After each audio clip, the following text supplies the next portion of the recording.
Welcome to bachelor சமையல். இன்னைக்கு நம்ம பார்க்க போறது மணக்க மணக்க சுவையான ருசியான சிக்கன் பிரியாணி. எல்லாரும் வாங்க, ஒண்ணா சமைப்போம், சேர்ந்து ருசிப்போம். என் இனிய தமிழ் மக்களே, நல்லது.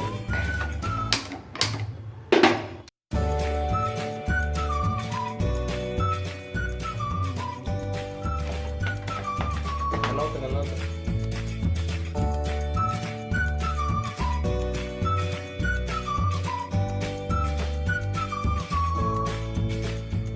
கடலண்ணா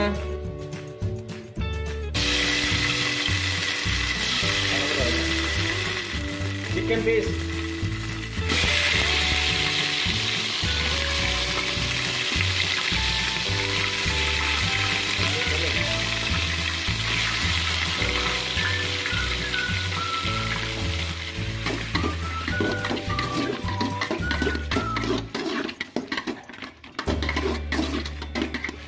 உப்பு மஞ்சப்பொடி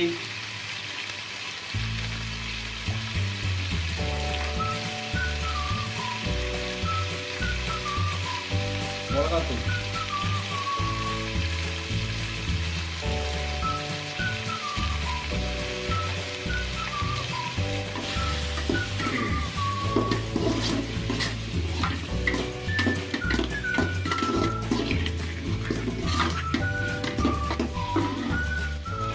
அப்படியே இதை 2 to 3 நிமிஷம் வேகணும். இது எதுக்கு வந்து பார்த்தீங்கன்னா, இப்படி வேக வச்சா தான் அந்த சிக்கன் அந்த உப்பு மிளகாத்தூள் மஞ்சத்தூள் அந்த எசன்ஸ் எல்லாம் இறங்கி நமக்கு ஒரு சுவையான பிரியாணி டேஸ்ட்டு கிடைக்கும்.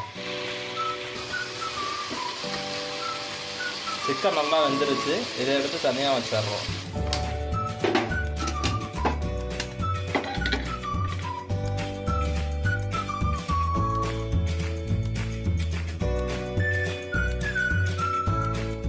அடுப்புல எண்ணெயை ஊற்றி பட்டை லவங்கம் கிராம்பு பிரிஞ்சி இலை மிளகா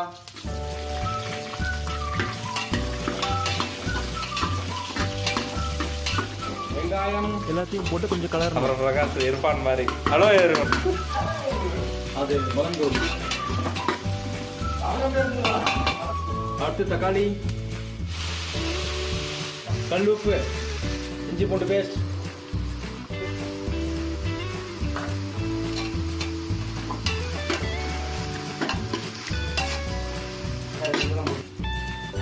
எப்பயுமே இஞ்சி பூண்டு பேஸ்ட்டை குக்கரில் செய்யும்போது தக்காளிக்கு அப்புறம் கடைசியாக போடணும். ஏன்னா அப்போ தான் குக்கர் வந்து அடி பிடிக்காமல் இருக்கும். மஞ்சத்தூள் மிளகாத்தூள் புதினா கொத்தமல்லி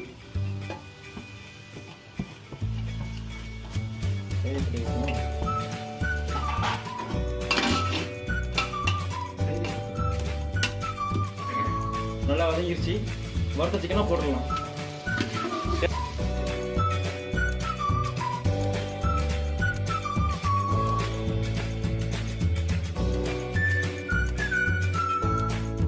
வறுத்த சிக்கனா ஒன்றா போட்டு கலந்தாச்சு. அடுத்து இப்போ தயிர் போட்டோம்.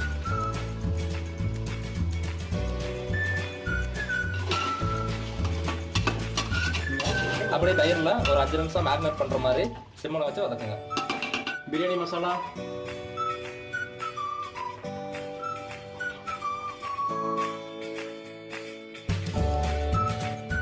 பிரியாணி மசாலாவை போட்டு நல்லா வதக்குங்க. நல்லா வதங்கியிருக்கு. ஓகே, இப்போ அரிசியை எடுத்து போட்ட வேண்டியதுதான். சிக்கன் மசாலாலாம் மிக்ஸ் ஆயிடுச்சு. இப்போ வந்து அரிசி போடுறோம். 1/2 மணி நேரம் ஊற வச்ச கர்நாடகா பொன்னி அரிசி. ஓகே, தண்ணி வந்து பார்த்தீங்கன்னா, நாங்கள் இப்போ வந்து 1 கிலோ அரிசி எடுத்திருக்கோம். 1 கிலோ அரிசி எங்களோட டம்ளர் 4 டம்ளர் வருது. அந்த 4 டம்ளருக்கு 8 டம்ளர் தண்ணி ஊற்றணும். ஏன்னா எதுக்கு மேலே எடுத்து ஊற்றக்கூடாதுன்னா, ஆல்ரெடி நம்ம சிக்கன் போட்டு வதக்கியிருக்கோம். அந்த சிக்கனில் இருக்க தண்ணியை சிக்கனுக்கு போதும். அதனால நீங்கள் அரிசிக்கு தகுந்த தண்ணியை மட்டும் அளவாக எடுத்தீங்கன்னா போதும். எக்ஸ்ட்ரா சிக்கன் போட்டிருக்கோம் அப்படிங்கிறதுக்காக எக்ஸ்ட்ரா தண்ணி ஊற்றுங்கிற அவசியம் இல்லை. கடைசியா லெமன் சார். ஓகே, எல்லாத்தையும் போட்டு கலந்தாச்சு. உப்பு டேஸ்ட் மட்டும் பார்த்துட்டு குக்கரை மூடிடலாம்.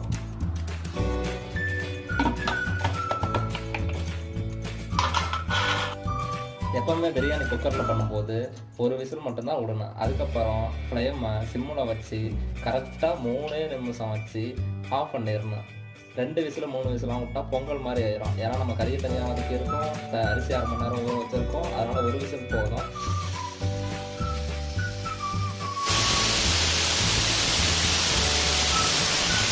இப்போ ஒரு விசில் வந்ததுக்கப்புறம் அடுப்பை அப்படியே சிம்மில் வச்சு 2-3 நிமிஷம் விட்டுட்டு ஆஃப் பண்ணிடணும்.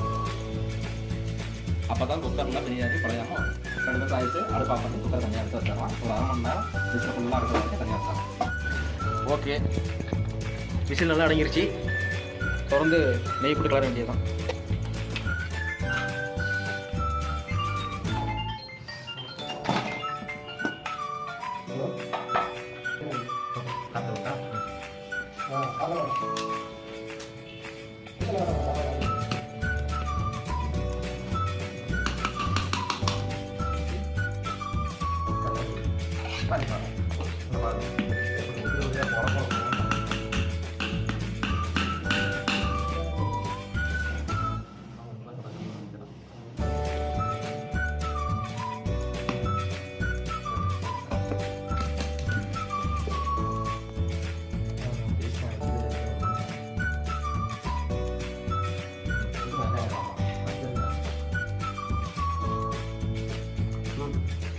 சூப்பர், நல்லா வந்திருக்கு.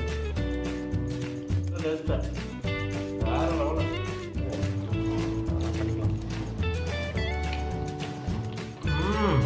அருமையாக வந்திருக்கேன். அவ்வளோதான் அவ்வளோ பார்த்தீங்களா, புரியுது பார்த்தீங்களா, செம்மையாக புரியுது.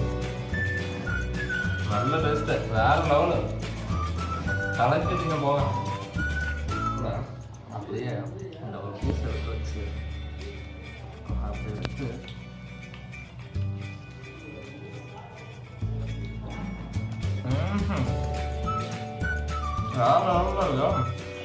இதே மாதிரி நீங்கள் வீட்டில் ட்ரை பண்ணி பாருங்க. மறக்காமல் நம்ம சேனலை லைக் பண்ணுங்கள், ஷேர் பண்ணுங்கள், சப்ஸ்கிரைப் பண்ணுங்கள்.